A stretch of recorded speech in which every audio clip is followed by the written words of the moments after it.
ঝিনাইদহের সদরে ভ্যান চালক রবিউল ইসলাম হত্যা মামলায় 4 জনের যাবজ্জীবন সশ্রম কারাদণ্ড দিয়েছে আদালত। বিকেলে অতিরিক্ত জেলা ও দায়রা জজ আদালতের বিচারক উৎপল ভট্টাচার্য এই আদেশ দেন।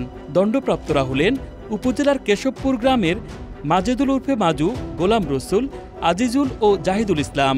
জানা যায় 2006 সালের 10 জানুয়ারি সদর উপজেলার বিষয়খালী গ্রামের ভ্যান চালক রবিউল ইসলামকে বাড়ি থেকে ডেকে নিয়ে যান স্থানীয় কয়েকজন।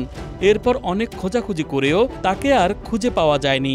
পরে অজ্ঞাত এক প্রতিবেশীর মাধ্যমে খবর পেয়ে পুলিশের সহযোগিতায় বিলের ঘাট থেকে মাটি খুঁড়ে রবিউল ইসলামের মরদেহ উদ্ধার করা হয়।